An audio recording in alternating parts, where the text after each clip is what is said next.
G'day and welcome to the ATP project. Today you're with your host Matt. And Jeff. Hang on. Jeff's not here. Jeff, so it's just Matt and Steve. Where's Jeff then? What's he up to? He's got Peyronie syndrome. He had too much Peyronie beer. Yeah. And now he's got a thing called Peyronie syndrome, which anyone can possibly Google if you want. Do a Google image search and that sort of stuff. At first I was worried. I thought he was seeing someone on the side and because I just didn't see him coming. But so that's just typically Jeff. But today it's just you and I, Steve. Yeah. So guess what? I'm the adult. Oh. And I'll be trying to... maybe I should start by telling people what we're going to talk about. Because we've talked about Jeff enough. Yeah, we have. Today we're talking about proprietary blends. We're going to talk about trademarks, trademarked ingredients. We're going to talk about all these different ways of hiding information and disclosing information. And then we're also going to give you guys some tips and techniques on how to research properly. Excellent. Oh, the title Title, of the go thing and say will be it. called Proprietary Propaganda Yeah, you did well. and Research Tech. I've been practicing that. Yes. So let's get into it. Warming So, up in the shower, as they say. Well, you know that famous 13th man, you know, the cricketing dude? Yes. That's it. I don't think our international listeners will have any idea what we're talking about. Probably not. But look for the 12th man. So it was 12th man. It's 12th man, yes, not 13th man. You're making stuff up, I'm just Steve. making shit up. So today we're going to talk about proprietary propaganda, research techniques. So we get a lot of people asking us, why we choose to put our ingredients into proprietary blends, why we try to, or maybe even accuse us of hiding information and stuff like that.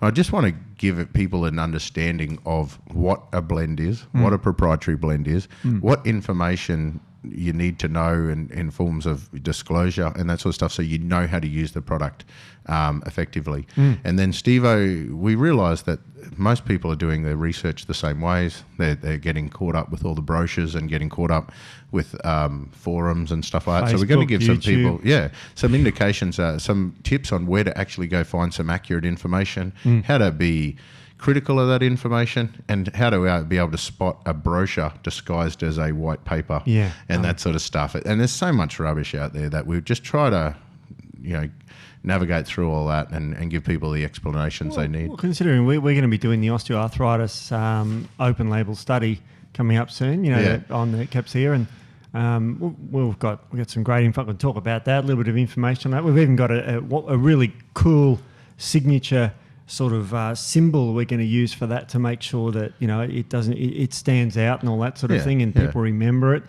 So we've got we call it the OAO, which is a type of study, and we'll draw a graphic, because now we're video. We can draw a graphic on the board and show people the symbol. Yeah, we're classy blokes. So we're getting that with props and everything now. Yeah, props, and it's very. So for you guys that are listening to us on a podcast, not aware, that you can go over to our new YouTube channel and you can have a look at the eye candy in action. Yeah.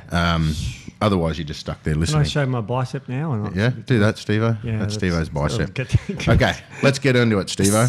Proprietary blends. Yeah. So let's start there, because this is what people constantly talking about, is why don't you tell us exactly how much of each ingredient you've put into your product? Yeah. Now, how many have we seen in the last couple of weeks of people actually out there directly trying to copy our products or directly trying to discredit our products based on a bit of bro science? And if we had fully disclosed the proprietary blend, then we would have had competition products out there, just trying to beat us on the numbers game. Yeah. And people discrediting our products based on bro science using the numbers game.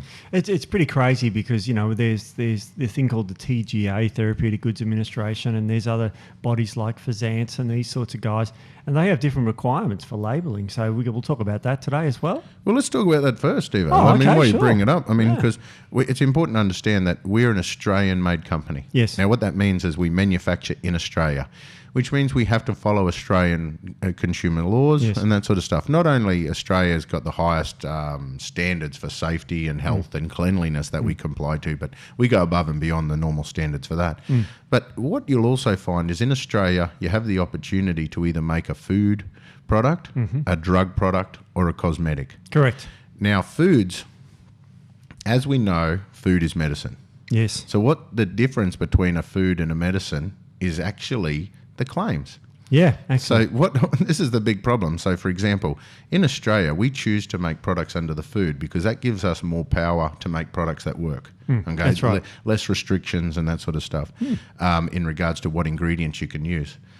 What our catch is that we can't go ahead and make a whole heap of drug-like claims, meaning that we can't talk about curing diseases. So this leads into one of the questions we get asked is, why don't we add trademark ingredients to our products? So in Australia, when we manufacture for using a product, for example, like turmeric. So turmeric's a food. There's thousands of years of history. In fact, all of the thousands of years of history of people consuming turmeric and being healthy for it is what led the drug manufacturing companies to research it further to find, why does turmeric as a food give us so many health benefits? Absolutely. Not everyone wants to eat curry every day. Let's turn it into a drug. Sure. The end result is that they create a product that actually has a whole heap of drug-like claims. That's right. They have they have a 95 in there or a 66 in there. I know you're going to talk about that. So what happens if we have the claims on our webpage, or if we advertise this version of turmeric is used in our products? Exactly. What does TGA do then? Well, TGA, if you do a claim, you can put your food out as, or your in this case, therapeutic good out as a listable product. There's two types in the TGA. They have listables and registered products. Registered are typically drugs. Listable products are typically natural medicines. There's some little bit of overlapping, but that's typically so. And the difference between those is one will say clinically proven or to fix something? Or also the level of the claim. Like, for example, let's take arthritis. You might say turmeric, an acceptable claim for turmeric under TGA, say it may assist in the relief of symptoms of osteoarthritic pain. Because osteoarthritis is a disease. Yes. And if you relieve an aspect of the disease, the only thing that can do that, according to TGA in Australia, is a drug. Correct. And you can't claim to cure or that sort of thing. This is under the advertising code 2007, if you want to reference that. But the registered guys, they're usually the drugs. They can say that this is for the treatment of cancer. Or this is for the treatment of rheumatoid arthritis. This is a treatment for the prevention of heart disease, like stat. The difference between that drug and the turmeric you buy at the grocery store that just sits in a bucket on the shelf and says turmeric, with no claims or anything like that. The only difference is a certain degree of processing. It's the same plant. Hey, exactly it's the same thing. Yeah. So the only difference between that being a plant on the shelves and the drug that's restricted to a prescription only and hidden behind the counter is what marketing claims you want to put in. Pretty much, because turmeric is turmeric. And you concentrate it in your dose and that sort of thing. And look, just my personal thing, I think the whole food is always better. Yeah. I mean, I don't know, we don't sit down and eat a plate of parts of broccoli, or something. We eat the whole damn plant. Humans have done that for eons. For millions of years, we've eaten these plants like they are. And of course, over the years, we've worked out that these plants are good for X, Y, Z. So that's these new to nature sort of concentrates that, remember, when you concentrate something, you remove stuff. Now, who says that may not be, there's stuff in there that you could be removing that could be good for you, because you concentrate it down. Well, take a step back. The reason why we looked at turmeric to look for active ingredients was because of the research on the whole plant. Exactly. Showed how good it was, so then they're going, well, we can't patent the whole plant. No. We need to get something we can patent. Now, for those companies that can't patent the whole plant but want to own turmeric, what do? They create a trademark proprietary blend. And now a trademark ingredient, I'm going to say one, BCM 95. Oh, BCM 95 is quite common. Because we're talking about turmeric. So if we have a look at a product like BCM 95, that's a trademarked ingredient. There's a whole heap of research on BCM 95 that you can Google search, or you can go to the BCM 95 webpage and it'll tell you the benefits of that particular form of turmeric. Sure. If I was to direct you to that, if I was to use that ingredient in my product and direct you to that page so you could read all of these drug claims, then I wouldn't be allowed to sell that product or make that product in Australia as a food. Exactly. I would then have to go through the process of listing it with TGA to use that particular ingredient. And interestingly, with that one, they'll say, it's absorbed a heck of a lot better, for example. And you might go, well, who says that you want it absorbed? Who says it doesn't? You don't want the actions in the gut where it can activate, NRF2 just, for example. Don't start me on bioavailability. I know. And that's that just drives me crazy with that new research reading about gut stuff. It's killing me. But we'll do another podcast talking about bioavailability because Okay. I'll rant about that for hours because that's really important. Yeah. But you have a look take a step back, BCM 95. So people would say, why don't you use a trademark blend? One reason, we can't because of the claims that they make. That's right. Make it a drug in Australia, not a food. So we Therapeutic can't. good, yeah. Do we want to? Would we use it if we could? No. Of course we look at now, this is what people don't realise. We're not farmers. No. Meaning we don't make our own raw materials. We actually formulate based on science and everything and then try to find the best stuff that's Yes. available in nature. Of course. The best stuff available to use as a product. So we don't have to use an ingredient. So what we do is we go in and go, man, I love turmeric. Yeah. Let's go out and screen all the products in the world and find the best one that we can find. Yeah, exactly. And so part of our due diligence process, and with our company, with our quality control ladies, but also with people like Lyndall running procurement that's worked in the raw material industry and knows all the tricks that they use to hide things. Man, these people fail our test every time. Yeah. So you have a look at something like BCM 95. The funniest thing is if you ever go to the landing page. I mean, I shouldn't bag this brand, but it's a good example because It's on their page. what we use a turmeric. Okay, so let me tell you about our turmeric first. We don't use BCM 95. We actually use a 95% standardized cumenoid product, Yes. 5% essential oils, Yes. Negligible. There's no fillers or No. excipients because No. it's granular. I shouldn't say negligible because there's none. We actually leave it in granular form. That way we don't need to put a flowing agent and something to make the colour brighter, which Yeah, is what yeah. they put in the others. Yeah, absolutely. Because curcuminoids are resinous and essential oils are oils. Yeah. So Sticky. Yeah, it's going to granulate really nicely, and to make it a free flowing powders, that's actually an extra process you've got to add. So ours is 95%. Ours is tested through HPLC. And HP what? so HPLC Hewlett test. Packard, high protein. So no, seriously, man. I'll expand a little bit more on this, but we do really high quality testing to show that what our product is. We also make the suppliers and the manufacturers give us full transparency for the supply chain, Yes. right from starting root material. So we'll often get a sample of the starting root material that we send to our labs to identify and create our own markers for the extract, so we know that they're using that same root material. We then look at the extraction ratio, so we make sure it's the plant. We know exactly what percentage of plant is used in it. We have full traceability. We know exactly the amount of excipient. We know the type of extraction, the method of extraction. Plus, we get all of that given to us in a portfolio document. And if they don't, then they fail our due diligence and we don't use their material. You have a look at BCM 95. Do you know why it's called BCM 95? Oh, why is it called BCM 95? You can have a look at their webpage. Yeah.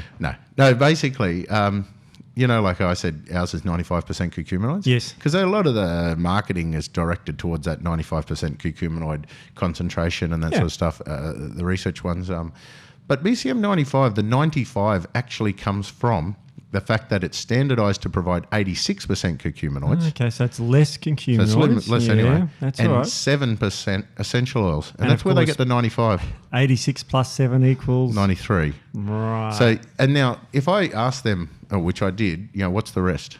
Yeah. Okay, so we've got some missing stuff here because they Dark use matter. TLC, which is a very cheap and dodgy form of thing. What it'll do is it'll identify a plant that's somewhere in it. Yes. So, for example, if I have a pile of sawdust and I spike it with curcuminoids and essential oils, Yep. I've only got to put in a smidgen of actual turmeric powder for TLC to say, yes, it's turmeric. It doesn't tell you how much, and it So doesn't it's give you a full qualitative, breakdown. not quantitative testing. Yeah, exactly. That's good. So And it'll just say it's HPLC there. And is- HPLC will do the both. It'll basically say, so Correct. HPLC will go through and say, okay, so you've got, of your powder, you've got 80% of it's turmeric powder or 1% of it's turmeric powder. Yeah.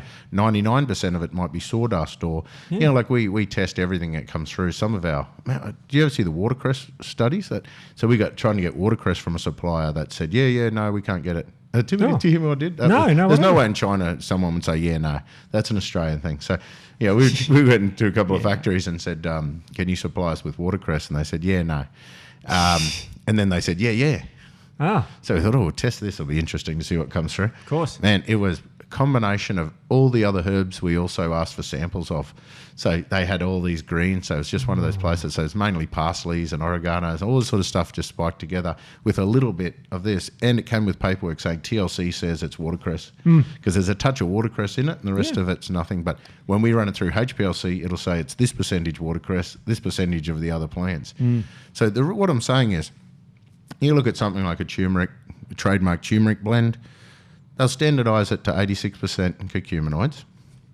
They'll say 7% essential oils, but that is what's called BCM 95.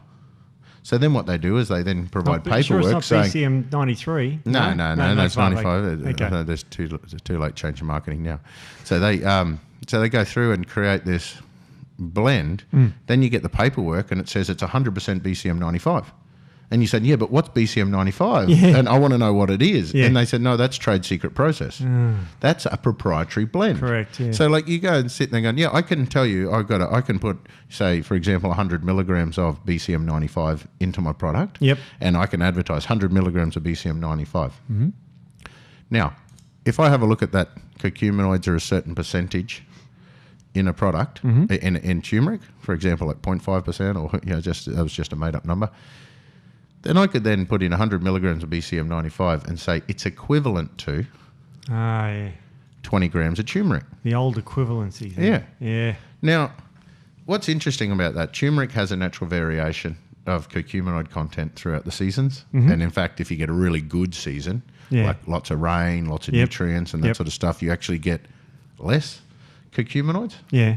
So what's interesting about that is I could have one product like ours, for example, standardised to be 95% curcuminoids. Yes. So I could say that is equivalent to 20 grams of turmeric. If I go, weak turmeric has 0.5. So I could say this 100 milligrams is equivalent to this large amount of turmeric because I'm just comparing it to weak turmeric. Yeah, of course. I could then go through and say but on our paperwork, it could be a 25-to-1 extract. Yes. So then I can say, technically 100 milligrams of this is equivalent to 25 times that, So then I could say, okay, so ours is 2.5 grams or something, per capsule.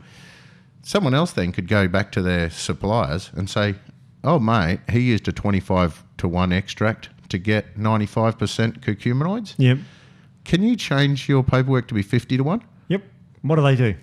Change it every time because it doesn't really matter from their end. It's standardised to provide a certain amount of active. So if I go back now, I have the opportunity to either label my percentage of curcuminoids and my input amount, or I can go back and go, my competitor labelled that he's got 2,500 milligrams worth of turmeric per capsule. I'm going to get double that. So mine's going to be 5,000. So now you are sitting there going, do I buy the product that says one capsule gives me 2.5 grams of turmeric? Yep. Or do I buy the product that says one capsule gives me 5 grams of turmeric? Or 50 grams of turmeric, even better. Mate, you can do whatever the hell you like. This is the point, and this is what I talk about with a numbers game. When you start playing that game and you start saying, right, I put this much of a herb in, and someone else goes, well, I just want to steal their sales. So as long as I put in more of that total amount of herb. More is better. But it means nothing. No. It means absolutely nothing. You have a look at broccoli seeds. Sure. We do a lot with broccoli. Yeah, lots of glucosinates and all that, and then sulforaphanes and indole-3 carbanols. Exactly. Now, methanes, when you measure broccoli seeds, it'll tell you how much is in it. Yes. Okay? It's encapsulated.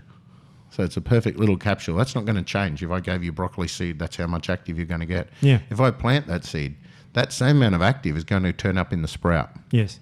So within a week, there's nothing nutrients coming into a sprout. It's whatever the seed is just diluted. Yeah. If I give those sprouts extra water and make them extra plump, then I have actually diluted the amount of active ingredient per seed into the sprout. And that happens in little berries. Have we got an example of that? Yeah, man. I'm glad you asked. I actually bought props today. Yeah. For the video thing. But so here's an example. Now we might have to edit this out of the podcast bit because it's going to not be very good. But so I got two different things here as a good example because we've just had heaps of rain. Yes. Okay. So I need you to try this. Eat that mint leaf. Oh yeah. So that Steve-O now has got this big, fat-ass, plump mint leaf because I put that one out in the rain. So that one's got bulk of letter rain, heaps. Now, this is the one that was hidden. Oh, look look at it. Just the size difference for those who... So basically, I know size doesn't matter. If we have a look at that, like they're about 10 times the size. So if I was to make a capsule, 1 gram of that per capsule, or 10 grams of that per capsule. Now, the interesting thing is per leaf, you're going to have the same amount of active ingredient. Because that didn't taste... I know it's mint because I can taste it, but it's not really much. So you taste this ugly little wrinkly, dried up thing and taste the difference in the mint intensity. So you see what I mean? That's minty. Yeah. That's incredible. So same thing, I got on my mulberry trees, I got one mulberry tree that gets bugger all water. Taste that little sucker. Yes, please. That mint was very strong. Yeah, man. We made the point. That's what I did at first, And then taste that. That looks better, hey? So that's a bigger, plumper looking fruit. So basically the amount of water, all you've done is you've got the same amount of actives per fruit, you've just diluted the thing. So if people are sitting there playing that numbers game and see, it tastes like water, right? It tastes like nothing. Like you actually get the better fruit when the plant's struggling, which actually means you get more concentrated active ingredients in a smaller plant. But people's mentality of more is better. And they're actually going through this whole process of going, but he's got 20 grams per capsule. I need, unless yours is 25, why would I buy it? That's a great example. See, major difference, hey? So, remember comfrey? Yeah. This is another good example. Yep. Comfrey was banned because of the iridoid glycosides, which is a toxic compound in the comfrey leaf. What they discovered was that a comfrey leaf, like a 1-inch comfrey leaf, provide exactly the same amount of iridoid glycosides as a comfrey leaf that grew to be a foot long. Yeah, they're quite large. Yeah, so what you're finding is, now if I was to give you a comfrey product and I was to say it's equivalent to one of the big leaves, you're going to get the same amount of toxic compounds as you would if I gave you tiny leaves. Yeah. And this is the whole point. So 1 gram of a tiny leaf might be equivalent to 20 grams of a big leaf if you're looking at active ingredients. Yes. So unless people are not only mentioning the active ingredients, but what percentage of active ingredients. Now, I hope I'm not waffling too much and I hope I'm not going off on too many things, but this brings me to the next point. Naturally, we have a certain amount of active ingredients per plant. I like to work with nature for a couple of reasons. Yeah. So what you'll find is you'll get a certain amount of active ingredient found in nature. Yes. That's what nature does, okay? Yeah. That's when you farm from seasons and that you might get a bad season or a good season. In fact, a good season makes weaker constituents. That's what you talked about. Yeah, so you get a good season with lots of rain, you get a weaker product, that sort of stuff. So what we've got to realise is we have a certain amount of active naturally occurring in a product. If you, for example, create a trademark blend, how do you get people to buy your product over their competitors' products? Same way that I was just talking about, the numbers game. Yeah. So in the raw material end, people are doing the same thing. So let's have a look at Withania, for example. Withania, classic herb. And the most adulterated herb on the face of the planet. That is the one that gets most problems, which is why people insist you should use a trademark blend, because they're saying this sort of stuff. But if you have a look at a trademark blend like KSM 66, a lot of people are asking about it. So I'm kind of talking about CordRx here, I'm talking about the turmeric, and I'm talking about the Withania. So if you have a look at KSM 66, it contains naturally about 3 times the amount of withanicides that are naturally found within the plant. Like everyone supplies Withania at a certain strength. Like most suppliers come through with Withania saying, a certain percentage of actives. Yeah. KSM 66 is 3 times that. Right, okay. Now, that doesn't actually occur in nature. So what they do is they use extraction methods to remove other things to concentrate that active. Gotcha. But when you see this product spec, okay, so like I said, when we buy Withania, we get the active constituent. Yep. We get HPLC testing to show exactly how much Withania is supplying how much of that active ingredient. We also get the extraction ratio, so we know the strength of the extraction, how much it took. Yep. Now, interestingly, to get this certain amount of active, sometimes the extraction ratio might be 10 to 1, meaning it's taken 10 grams of herb to make 1 gram of active. Sure. Other times, it might be 25 to 1. Yeah. Could be after rain. The same level of active. So what we'll do is we need to get the same level of active. So sometimes we need a 10 to 1, sometimes we need a 25 to 1. Yeah. Because the 25 to 1 batch was obviously weaker. Yeah. Just had so less, if I want to rain. advertise and play that numbers game and say that, I want the 25 to 1 because it's 2.5 times the strength of the 10 to 1. It's not. They're the same level of active ingredient. Correct. Now, if I wanted to buy something like KSM 66, for example, when I look at their product specification, it might say it's standardized to this level of actives. Yeah. But what they hide is the extraction methods. Yep. What they hide, they use TLC testing only to say there is withania in here somewhere. Yes. Now, that's not by fluke. That's for a very good reason. Yeah. Because if you want to consistently advertise that your withania is 3 times stronger than everyone else's, then what you've done is you've got an extraction technique, which is a trade secret process. They won't tell you. They also have a percentage of that product that may be spiked actives. Now, without HPLC testing, you do not know what you're buying. Yes. Now, I might buy a trademark blend just so I can advertise the claims or not write on my webpage, but send them to someone else's webpage and try to dodge TGA and for a little bit of time and get away with it. Yeah. But the problem is you don't know what you're getting. No. If withania changes throughout the season and they are using TLC to say withania is somewhere in the blend, the rest of it is a combination of fillers, artifacts, excipients, potentially spiked pharmaceutical versions of withanolides to give you that 5%. You don't know. That product could be 90% sawdust. It could be 5% spiked withanolides, and it could be a smidgen of withania, just so the TLC testing saying that withania is here somewhere. And you don't know. Exactly. And that's the illusion of having a trademark blend, which is a proprietary blend. So you can't go and say someone that does 100 milligrams or something of withania compared to 100 milligrams KSM-66, the bloke that uses a withania has more transparency. He's got more control, more understanding of the raw material. The other guy is trusting a manufacturer with his proprietary blend and his trade secret process. And you know through the years how many times that these batches have failed. Yes. And they just come through and say, geez, that was a bad batch. Sorry, it should have stacked up, but it didn't. So there's two aspects here. There's qualitative and quantitative. Quality is saying that is there withania in it, and as I said, you can just sprinkle some fairy dust on some sawdust and it will pass TLC, the qualitative test. The quantitative is how much is in there, and that's a HPLC, high performance liquid chromatograph, which is a much more accurate way. It tells you not just what's in it, but how much of that is in there. And that's what we use. That's the much better, more scientifically rigorous way of bringing products out. Well, we want to know too, because we've had situations where, you can get a marker. So, the extraction ratio, they can write whatever they like. Yeah. And that's what bugs me the most, because it's the extraction ratio that I could use to mislead people on a label. Yeah. If I am basically saying that everyone else is using a 25-to-1 extract and I can somehow get a really weak product and say it's 100-to-1. Yeah. That's a reality. So the higher the extraction ratio is only needed for a weaker product. So for someone that gets a really good quality product from a high quality farm like ours, we might only need to add 10-to-1. Yeah. But someone else can go back and get a rubbishy product from someone else to get the same level of actives, might be 100-to-1. Yeah. And then we label that we got 1 gram of herbs. They label they got 10 grams of herbs. Yeah. The same level of active. Crazy. Or you never know that, because if they're not using a marker standardization as an active, it might be ours is 1 gram of herb to give you this much active. They might say, well, we just put 10 grams of herb in there. Well, exactly. No marker to actives. Exactly. And you've told the story before about Panax Ginseng, about the qualitative and quantitative testing on that. There is, you can look for one chemical in Panax Ginseng. Don't worry about the chemical name. Let's call it chemical A. Okay, and that's found in all Panax plants. Yeah. Now, you can identify a Panax plant just by looking at chemical A. Yes.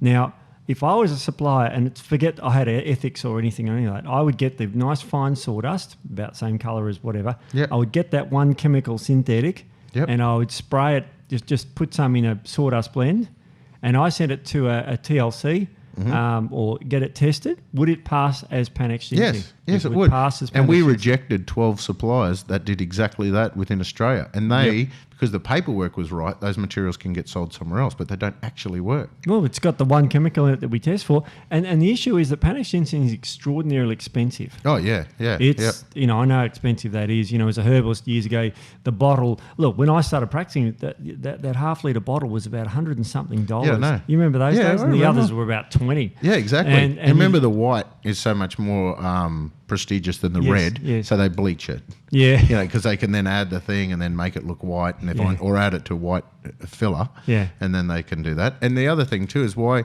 you can imagine there's a lot of dodgy people out there that were thinking, now I have the opportunity to farm, get all these things or get these things from a farm and then extract it, do an extraction and turn that plant product into a standardized powder. Sure. Or I can just buy that extract or that active ingredient in bulk from someone with a big deal, fill it back out with filler and colouring and then sell it and standardise using TLC to say that, that herb's in there somewhere. Well, as a chemist, I know that you can synthesise a particular active ingredient, and that's what they do with a lot of the drugs. Like aspirin now is synthetically made. It's not from white willow bark. Yeah, so that's a good point. So if you are having, so if you're a supplier of a raw material, and you have a great rainy season or something, your materials come in weaker, and you've got the opportunity, knowing that the only way these people would know, so their markers of standardisation is withanicides, for example, so they're going to look for 5% withanicides. That's what I'm buying. Yep.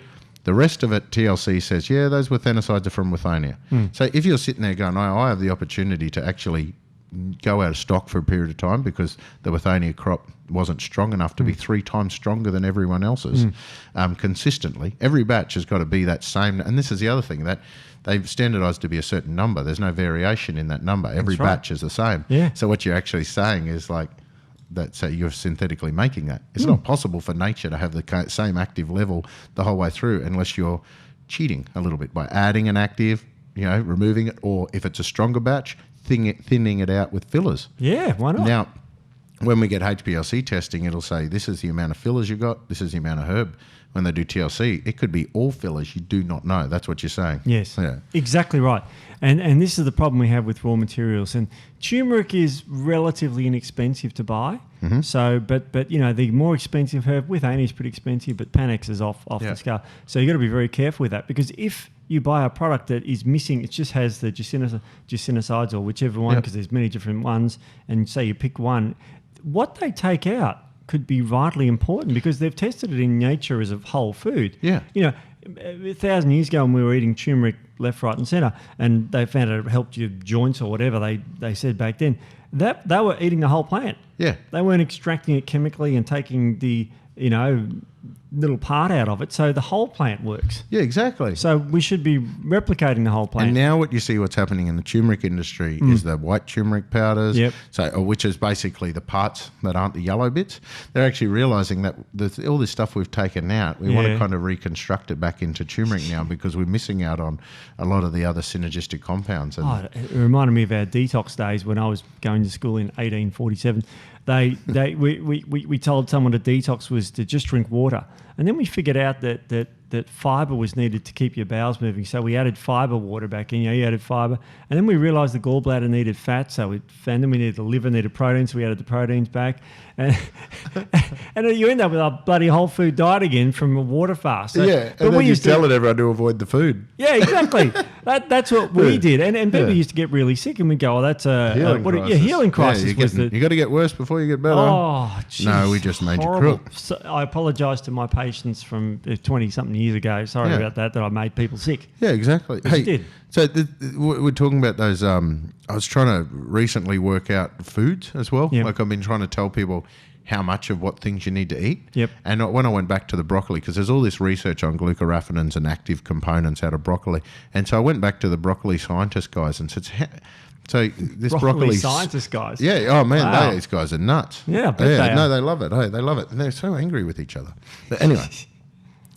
So what you find is the broccoli seeds, like I said, are standardised to be a certain amount. They don't change. Yeah. When I'm trying to say, this broccoli seed powder is equivalent to how much fresh broccoli? And this bloke's like, look at me like I'm a fool. Yes. And he says, I can't tell you that because, and then he went and actually showed me his data and showed that 200 milligrams of this broccoli seed powder is in one instance equivalent to 1 cup of broccoli. Yep. But then in a rainy season where the broccoli gets thick and full, it was equivalent to 10 cups of broccoli. Yeah. And so the range was from 1 to 10 cups was equivalent to 200 milligrams of seed powder. And so I said, because I wanted to be cool. And then he says, but how do you prep your broccoli? And he said, so basically, if it's been frozen and blanched, he said, it's got nothing. Yes. He said, it's all gone. If it's fresh and you eat a certain period of time, it's okay. And he said, so it's almost impossible to say this much seed is equivalent to this much plant. And I said, well, how can people label that? Because people label all the time, this is equivalent to eating this much broccoli. And he says, well, what they do is they get the weakest stats of broccoli possible and find the lowest levels of actives, which is usually based on frozen broccoli, which almost has none. And then they almost increase it by infinity and then knock off a zero. There you go. And that's pretty much it, because that's how bullshit it is. And so if you're judging your product, so if you're reading a label and saying each tablet's equivalent to 20 grams and the next guy says each tablet's equivalent to 10 grams, most people would buy the one that's equivalent to 20 grams. Yeah, sure, why not? But how do you know? There is zero way of you knowing how it works. How do you know if it works?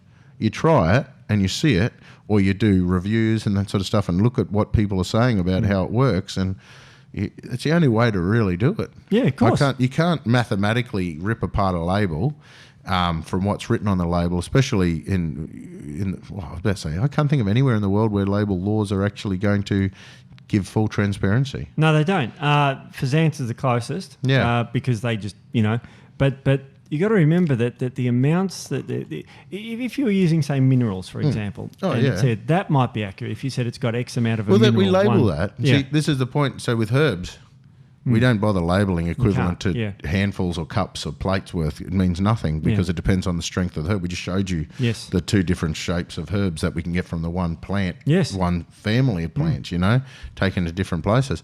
So you can't guess that, from the label. It's impossible. But with vitamins and minerals, you can. Yeah. So, for example, a magnesium citrate averages about 15% magnesium. Yep. So if we put on the nutrition panel that each capsule gives you 100 milligrams of magnesium, then you've got 1,500 milligrams of magnesium citrate in the product. Correct. Yeah. But you don't need to know the input amount of magnesium citrate because that can vary from 15 to 20% magnesium. Yield, You need to know how much elemental magnesium. Yeah. So all of our labels will tell you exactly how much magnesium, how much zinc. You have a look at multi-food. Multi-food, we standardise every batch to tell exactly how much vitamins and minerals in it. So sometimes, because of weather and stuff and things, some batches come in slightly weaker, others come in stronger. We need you to have a consistent product. Yes. So therefore, we get that equation. We work out exactly how much B vitamin, B3 is being yielded from that lemon peel. And then what we do is we adjust the input amount to give you exactly the same amount every time. So if it's a stronger batch, we add a little bit less. Yeah. If it's a weaker batch, we add a little bit more. So that blend of lemon peel, basil, mango, guava, and that we use to supply the vitamins and minerals, that may vary slightly, just like when you make a loaf of bread at home. Sure. But the end result is consistent and reliable. And we have to do that. Yeah, you have to vary it a little bit. If you go the other way, now if we went and labelled, we use 100 milligrams of this and 100 milligrams of that, every batch we would need to change the label, which would mean we'd need to register a new product. Every batch we'd need to go through the whole process again to saying we're making a slight variation because it was slightly weaker. So what we do instead, we go through Fazance. We don't bother changing that blend because we're going to use a blend of those ingredients. How much lemon peel from one batch to another for you as a person, does that make any difference? How much mango or whatever from one batch to another? They're usually slight variations, but it makes no difference to you. What you need to know is how much active is coming out of that. Of course. And that's all you need to know. Yeah, I mean, if you water the plant, it swells with water. We don't want to give water in a capsule, so you just make it, absolutely. And to me, it makes sense, and I hope that people out there can really understand this because it is a bit technical. It is a bit sort of tricky with regards to what do you mean varying every batch? But you can see we're doing it to give the... Well, we work with nature. We don't deal with pharmaceuticals. Yeah. And this is why on the TGA list, they want you to use pharmaceuticals. Yeah. They want you to use synthetic ingredients because they are... it's only synthetics that can be the same strength from batch to batch. And that's why I'm always skeptical about trademarked ingredients that are consistently the same with no variation, and they won't tell you what they're doing with the rest of the powder to keep it consistent. They have to be either adding an active or adding an excipient each batch to keep it consistent because nothing in nature is exactly the same. Never, obviously. If there's even just rain affects that, so it's incredibly varied, but it really is interesting, and it's good that we sort of get the chance to talk about this. I'm going to mention one more proprietary blend just because it's going to become very important soon. Okay. But what people also failed to realise about a decade ago, or maybe 20 years ago, was that they thought they knew what they were giving you when they gave you a probiotic. Oh, yeah. But it's only in the last decade we've got the technology to be able to analyse all the bugs or culture or grow or genetically profile all the genetically profile, all the bugs to know what is in that blend of capsules. Sure. So when you buy Lactobacillus, Acidophilus, NCFM, they're sold by the same people that do BCM95. I'm not picking on you if you know who you are. No. But if you're looking for that particular strain of probiotics, understand that what you're not taking is just Lactobacillus acidophilus. You're taking a blend they've named it Lactobacillus acidophilus because that's the predominant strain they found in it. Yep. But the rest of the powder is made up of all sorts of microbes and all sorts of stuff that they do not disclose. And so when you're taking it, you can't go and read the research on this Lactobacillus acidophilus NCFM and then go and use Lactobacillus acidophilus, Steve-O's backyard. Yeah, of course. You can't use that version of it and expect to get the same results because they're two different proprietary blends. And it's impossible for us to get the full breakdown of what's in it. We don't know what's the other stuff. And I always found weird with probiotics that someone who had a gut issue needs probiotics, and the one you give them is acidophilus. What? Every time. It's just weird. Especially when it's a firmicute. It's a firmicute. Lactobacillus is a firmicute. Make a firmicute? No. But we're not picking on it as being a bad thing or anything like that. But you just that have understanding. To be aware. I get offended when people say we're trying to hide stuff, and it's just going, well, actually, we disclose more than anyone. Yeah. And the funny thing is we're not being misled. It's actually dangerous. If we were to go through and start playing that game where we put our stuff in as strong as possible, make it work, and people are already trying to copy us, and they just go through and do the same thing but slightly stronger. Yeah. Just bizarre. And may not even be slightly stronger. So anyway. Yeah. So what I also wanted to talk about is people are using forums and these bitching social media sites to actually research. And then they're coming out and they're also reading brochures, trying to promote a particular brand, or they're reading a brochure from a trademarked ingredient saying why everything else is crap. How should they research, Steve? Because, there's so much now that everyone can access the internet and you can put a Google search in and it'll search through the medical journals. You can, yeah, absolutely. The thing that I hate about research is that and it used to absolutely turn me grey. I'm grey already, but when I was teaching was someone had emailed me something and say, I heard that, insert statement, or they said, or Dr. such and such reckons that. And it's like, well, I don't care what Dr. reckons or whatever it is. It's got to be about the evidence. Now, if I reckon that redheads are better looking than blondes, okay. Yeah, I can't believe you think that. Well, I actually like redheads. You got a thing, hey? Yeah, a little bit. It's a bit weird, but okay. That's me reckoning it. Now I've got 4 degrees. That's reckoning. But it really isn't information that therefore should be repeated and then said, well, redheads are the best looking because such and such said so. And what also scares me is when doctors say something about probiotic or a herb or something like that, you got to remember doctors aren't trained in this area. Okay, they're trained in medicine, surgery, absolutely. And Dr. Doug spoke about that at their lack of training. And I'm not having a go at them. It's just that's not what they do. It's just not a good resource to reference. So there are good resources. Now I'm going to assume everyone's got access to the internet. And what we need to be going back is the original source of the information, and probably the best source of information are the medical journals. They're what we term peer-reviewed. In other words, I write this, I do a study on this herb, and it comes out with these results, and it gets peer-reviewed. In other words, it goes through to other scientists, and they go, oh, yeah, your methodology is correct, and everything looked good. So if I said, I gave this mint to my mate down the road, and then they felt better, is not going to pass muster because they're going to say, well, did they feel better anyway? But if I said I gave this mint to 120 people with diagnosed influenza virus, and I gave, a placebo to, another plant or something, and these people got better twice quick, then that's statistically significant, and that goes into a peer-reviewed paper. So the best place to get medical studies is from PubMed. Yep. It stands for public medical, but PUBMED, and that's a great place. .gov, all that stuff. So that's free and that's open, and you can get the abstracts there. And the other thing too, even when you do Google search, if people are Google searching, if you write NLM after it, say if you write in a term and then put NLM, National Library of Medicine, it'll actually search through the PubMed database as well, and it'll give you links directly to the PubMed medical journals. Good stuff. But when they're reading these papers, most people are reading these papers. Even when we first screen the paper, we'll kind of quickly screen through. Yes. We'll read a little bit about the intro, we'll read a little bit about the materials and method, and we'll go straight to the conclusion and see what they say. Yeah. For those that are what we call abstract scientists, so there's a lot of people out there that aren't getting the full text. No. They're quoting from the intro and the conclusion. Yes. Often the introduction is, what we're hoping to do is this. Yes. And the conclusion is usually predetermined what they want to write, because often the conclusion is brochure. Absolutely, and you know, it also very much depends. You have to look at the methodology and the statistical power, and what that means is, and also what sort of study it was.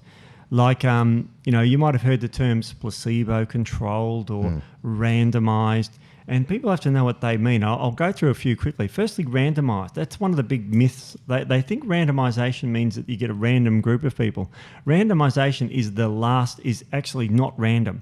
For example, if I wanted to test to see whether this herb worked on, you know, athletic performance, we'll say, well, I would randomise my people to make sure that the placebo group they're all about the same age as the active group. They're about the same amount of sex, you know, male-female ratios. They got the same body weight and all these factors so that's not random. They don't just randomly go bang. They actually pick the people to go in each way based on, because if I said to you, this herb makes you stronger, and I picked randomly 10 people, and there was 10 people there, and there were 7 guys and 3 girls, let's say, and one group had 5 guys and one group had 3 girls and 2 guys, typically the 5 guys group would be stronger. So that's not randomisation. You know, that's random. So randomisation would make sure... It's sexist, Steve. That's what that is. I know, I probably shouldn't... But you know what I mean? Go back to the redheads. The redheads. And the... Yeah, absolutely. That'll get me in more trouble. So that's randomisation. It's actually, you know, not random. The other classic one is placebo controlled, and you say, oh, it's got to be a placebo controlled trial. Well, that's good for drugs, but not good for, say, exercise. Say, you know, you want to strengthen your bicep curl. How do you do a placebo bicep curl? Yeah. You can't. Same with acupuncture. They always struggled with acupuncture for placebo. Surgery. Well, they've never done placebo. Recently did the sham one. Yeah.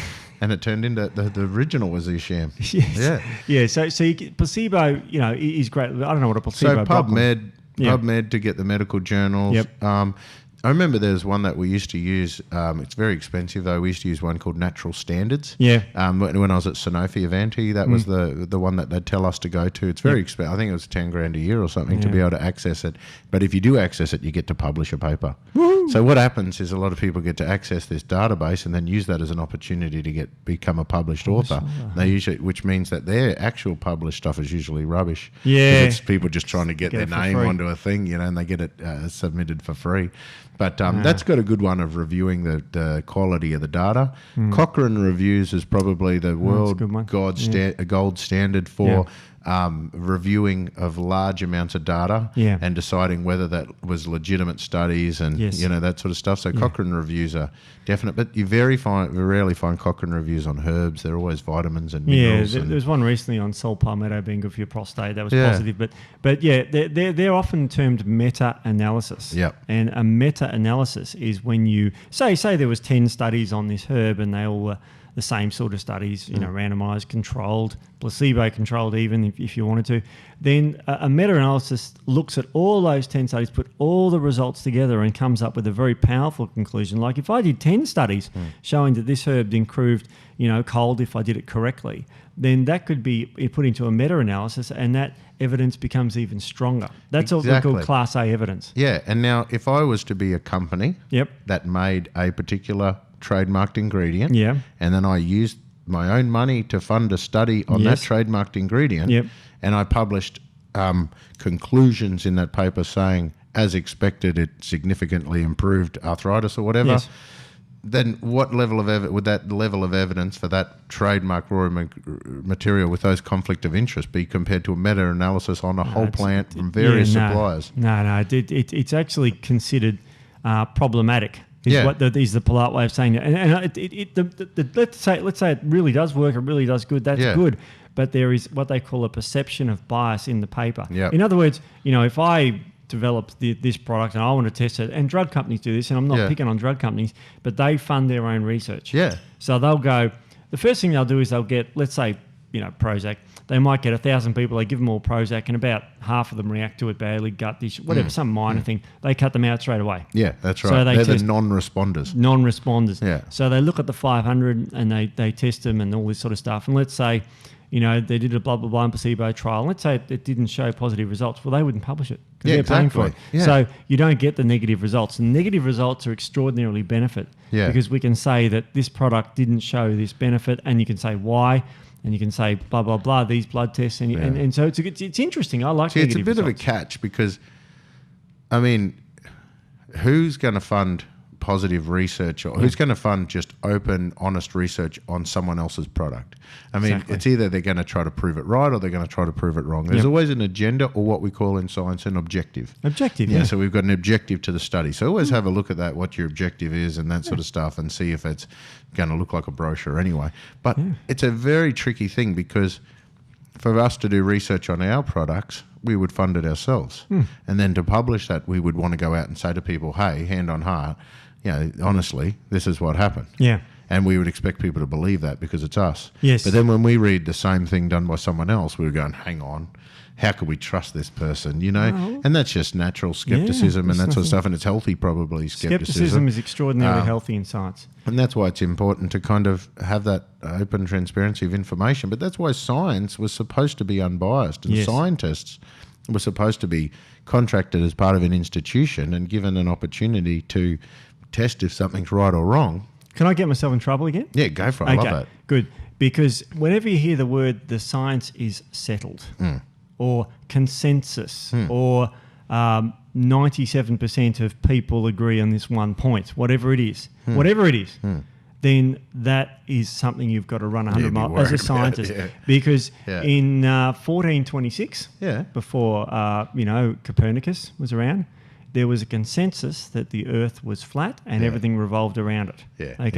Copernicus came up with this model that said that kind of go around the sun. No evidence. But go to jail. It's called it that, and that's what we call a hypothesis. Then in the 1600s, we had this dude called Galileo came around and he made a thing called a telescope, which is two lenses apart, and he observed things in the universe going around other things like moons around Jupiter. And he sort of said, well, hang on, this Copernicus dude seems to be right, because Venus is going around the sun. He observed that because he saw the phases of Venus, and he saw the moons going around Jupiter.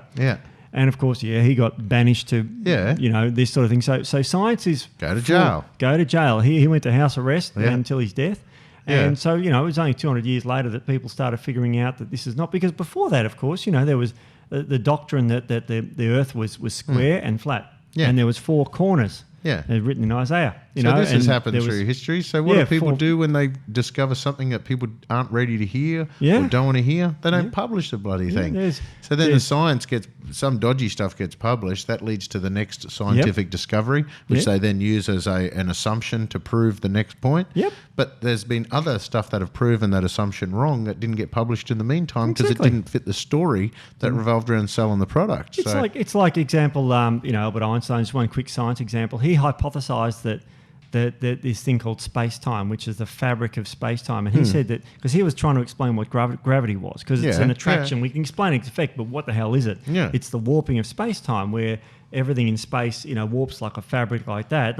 Hopefully people watching this, and then the Earth kind of tracks around a heavy object like the sun, like the inside, like you're on a trampoline. You're standing in there and you throw a ball around. That's the fabric of space-time. That's a theory. Einstein came up in 1914. And it's like, how the... And time is proportional to gravity, or has to have a link to gravity, or time doesn't exist? Time used to be thought to be linear, that it just went on and on and on. But the higher the gravity, the slower, etc. We know that now because, of course, when you take a satellite up, they have to adjust the time on the atomic clock. Otherwise, your GPS won't work if they don't, because the object is going very fast. And as you approach the speed of light, time slows down. So it's relative, and this whole theory of relativity they came up with was only proven 2 years ago when they measured the warping of space-time to the conclusion of black holes. So sorry, I'm a physicist from way back. So, but this is what natural medicine's all about. It's about, there was quote evidence, and evidence alone. You shouldn't say that it's proven. No. Like drugs have proven to work. I mean, how many drugs were proven to work? TJ released it and it killed lots of people. Oh, yeah, exactly. We did a podcast on that. And so it's only the evidence. So when you hear something like the science is settled, or it's been proven, another one I heard, it's been proven that homeopathy doesn't work. You can't prove that. You can't prove a negative. No, that's right. It's like saying, well, I've got invisible... So they failed to prove that it worked in that particular study. Correct. So you can't make a conclusion that it's been proven it doesn't work. No, exactly. That's a big jump. And this is where you've got to look at not only conflict of interest and bias, but also understand that it's all spiked with rubbish.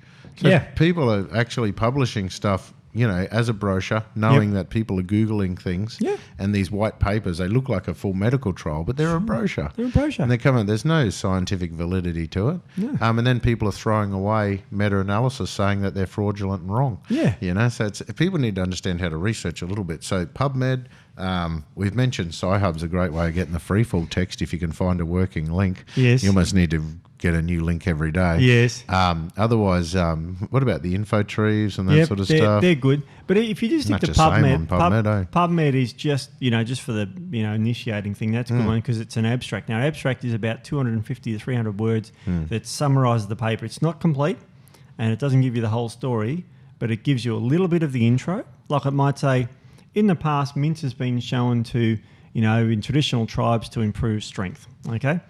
And so we're going to do a trial, and it tells you the methodology. We're going to give mint in a double-blind, placebo-controlled, even crossover trial, which means that these guys get it and then these guys get it. They cross it over, and we're going to see if the strength improves when they're on this herb. And then the conclusion says the results showed that these guys increased grip strength by 10%.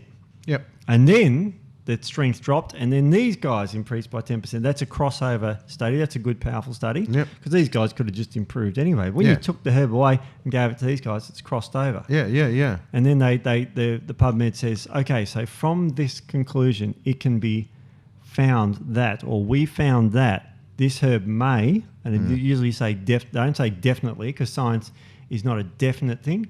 It says may, improve strength in this cohort of people, which is 20-year-olds or whatever the cohort they use. So science is not like it's been proven that it's the end of the story. Otherwise, we would be back in the dark ages. With all sorts of things. It's continually progressing. And there's lots of things science doesn't know now. 75% of the universe is made of dark energy or dark matter. We don't know what that is. No, that's right. It's crazy. And science is happy with saying, I don't know. Yeah, because we don't know yet. And that's what you got to worry about when people say things have been settled or debunked and all the scientists agree. I don't know any scientists that agree. No. Get them all in the same room. No. So that's the best way to research it. What else? What else should people know? To be able to sort through it, because the challenge that I see here, like vitamins and minerals, they're easy. They're simple numbers. They don't change. Vitamins, we've got a lot of different versions of them and that sort of stuff. But minerals, if you're supplying a certain amount of magnesium, regardless where it's coming from, it's the same. I would love to talk about correlation and causation. Oh, yeah, cool. Yeah, this is an interesting thing. So you might, and we did another podcast on this on fluoride, and we found that, and I'll give you the evidence, and we'll take water for an example. I add, in 1970, say I add to the drinking water of Brisbane, fluoride, okay? I've added fluoride, and then 50 years later, we find that since we added that fluoride to that water, tooth decay has gone down. Now, that's a correlation, okay? And that sounds to the average Joe Smog out there as being, wow, okay, well, that proves, now you hear that word proves, that fluoride works and there's no debate. Can we drop this now? Can we stop talking about it? That's called a correlation. But what I didn't tell you, that over in a European country, I can't remember one at the top, but there was quite a few, where they didn't add fluoride to the water, it dropped tooth decay the same rate as in Australia. Yeah. Okay? So does that mean not adding fluoride works as well? One of them's wrong. Yeah, exactly. One of them could be, or they both could be right. Yep. So that's a correlation, but not a causation. Yeah. I was born in 1969. Yeah. Since then, tooth decay has gone. That's a correlation, isn't it? Yeah. Not, I didn't cause tooth decay to go down, but that's a classic example of a correlation and a causation. That's only a correlation. Yeah. It's not the causative factor. Yeah, you can't make that leap to say, therefore, fluoride helps your teeth. Yep. You can say further studies are required. And I could also show you that because during a time period that the fluoride was added to the water, the rates of autism have gone up. Yes. So I could say fluoride here, autism there. Yep. That guy from Hitler's mob said it's going to go into your brain. Direct link. Yep. But I could then go through and say Jim Carrey's popularity is also directly proportional to the diagnosis of autism. Yes, so you get a celebrity that's talking about these things, all of a sudden it's there. I could show a graph that shows as Jim Carrey gets mentioned more on social media, the diagnosis of autism follow that line. Exactly.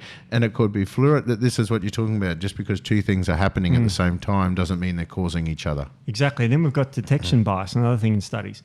A classic one for that with a PSA test, the prostate test for cancer. That was developed as a simple prostatic test, I think 1994. And when it came out, everyone was tested for it, and prostate cancers went through the roof. Yep. Now, that's a correlation because there's a detection bias. They discovered a simple blood test for it. Everyone said, well, I'm 50, I'm going to be tested for it. So, bang, prostate went through the rooth. That's like that. But it works both ways. You have a look at the old turmeric studies. Yes. So they used to talk about the reason why we're going to investigate turmeric as an anti-cancer agent is because in Western countries, 1 in 4 people get diagnosed with cancer. Yep. But in India, it's 1 in 100,000. Yes. And then you go, well, you've probably got 25,000 less people going to the doctor each week. Exactly. And so what you'll find is these people that were walking around with big lumps falling off them and stuff like that aren't getting diagnosed with cancer. No. Therefore, their rates of diagnosis is lower. Doesn't mean turmeric is in their curries causing that. And if an 89-year-old person dies, they don't autopsy them. You know what I mean? They just dead.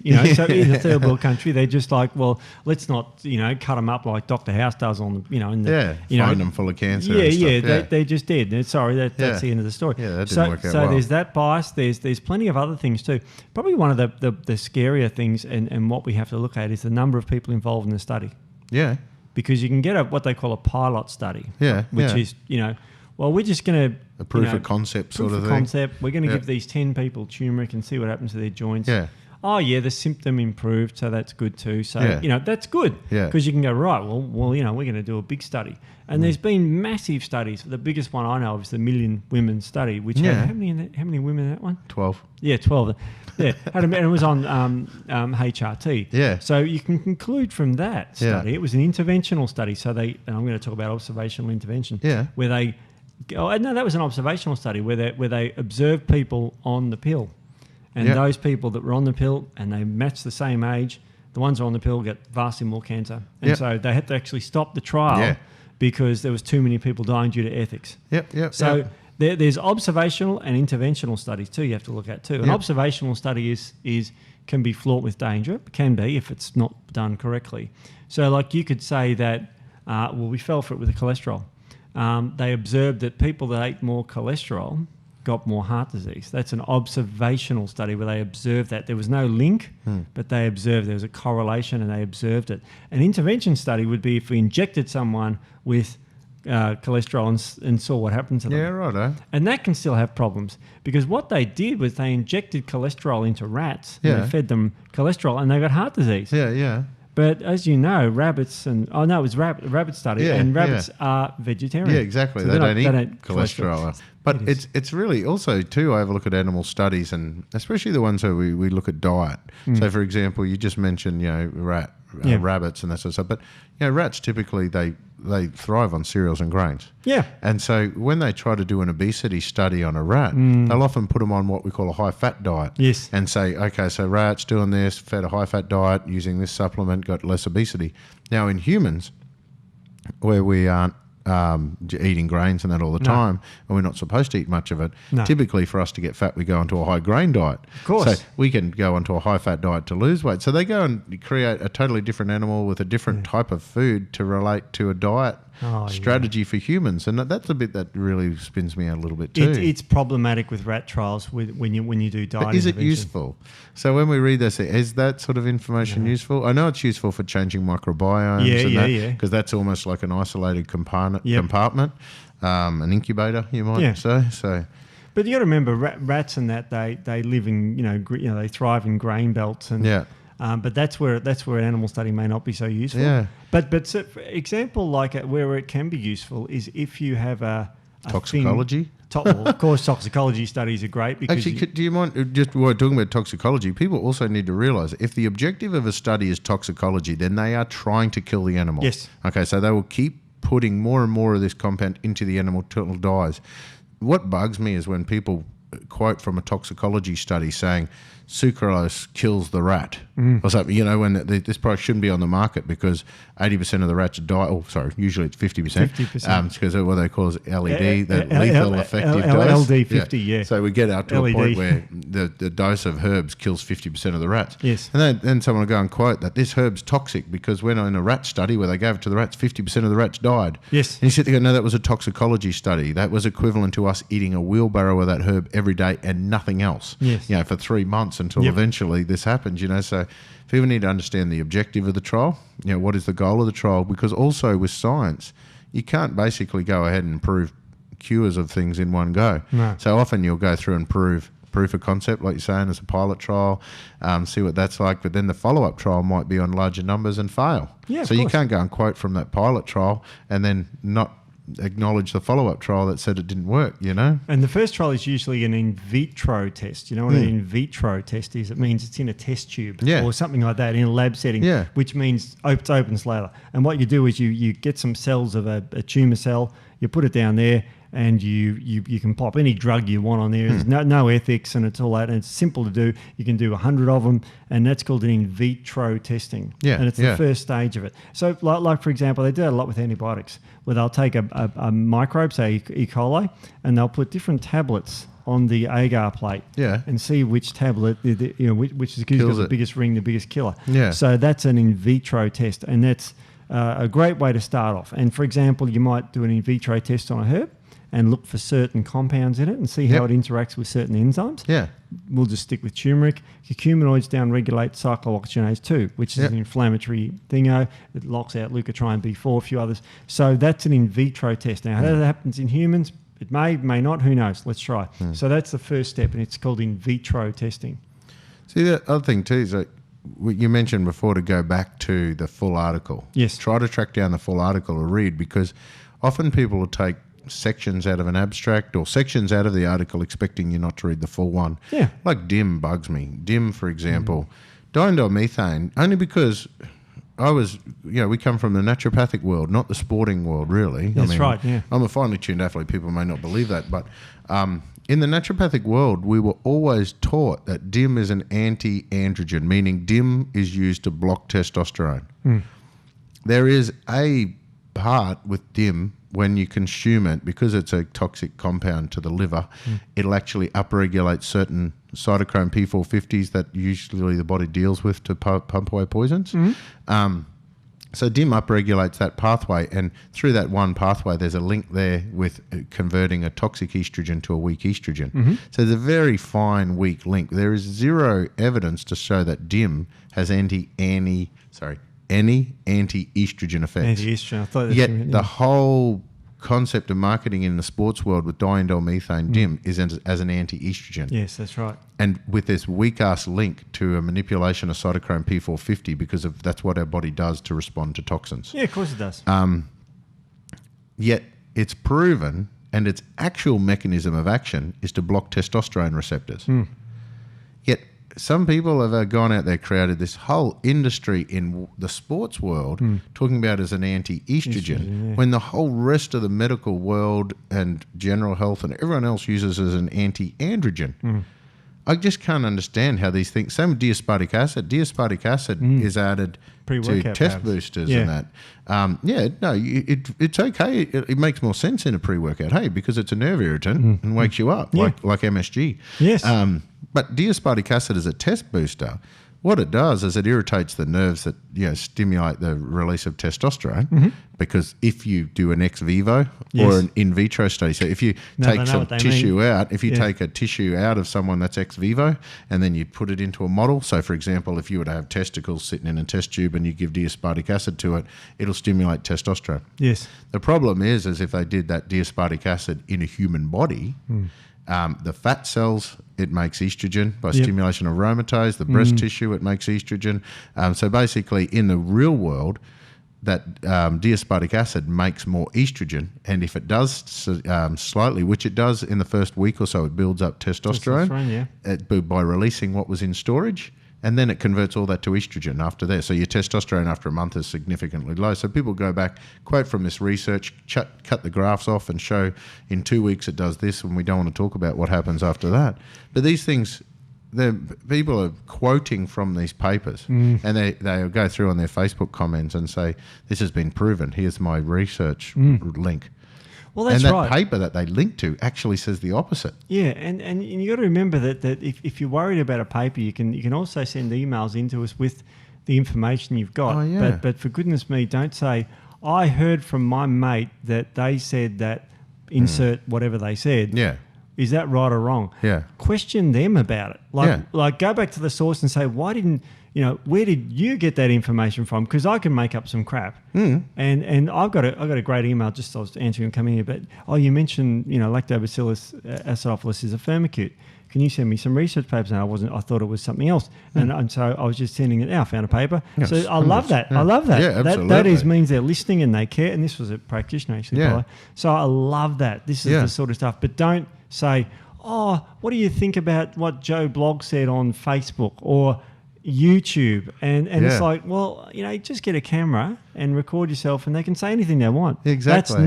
You've got to actually question them. You should be emailing them and saying, okay, where's your evidence for that statement? Don't ask someone else to dish it. Yeah, exactly. Very weird roundabout way of doing things. But by doing that, you're actually holding people a little bit to account to the information they say. Yep. We do transcripts. We do those pods and, we've fully referenced stuff here. We're very happy to provide that. And I do that all the time. It takes me half a day today because there's so many. Yep. But this sort of stuff is great. I love it because people actually care. And they absolutely need it. Yeah. And that's why we do a testing on the osteoarthritis product, the OAO. Oh, yeah. Let me show you the symbol. You're going to show them? Is that legal or not? Oh, yeah, man, it's fine. Check this out. Yeah, the OAO, we've got a nice symbol. So we'd like a bit of feedback to see what people think. Yep. There's O-A... Oh, yeah. There you go. So let us know what you think about that symbol. Yeah, that's for the one arm trial. Yeah. Yeah. Cool. All right. So we'll see if you can come up with better things than that. Yeah. Marketing the 101. Branding girl is sacked. Yes, we've got it sorted. So let us know what you think about that. So time for FAQs. And we don't have any time. And it's Jeff's fault. Jeff with his Peyronie syndrome. He's just, seeing someone on the side. And he didn't help us out with this. And I can't read them. And we're just not doing them. All right, mate. No worries. Well, thanks for joining in today. We will do FAQs. I was going to almost swear there. I was going to say Peyronie's disease. And you got... Health Guru podcast and everything that you smash the FAQs out on and that sort of stuff. So we'll catch up on these again next week when Jeff's here, one of the adults, because, stuff and things. Need an adult. All right, guys, have a great day and thanks for watching and listening and we will see you again soon. Thank you. Bye. Have a good one. Bye.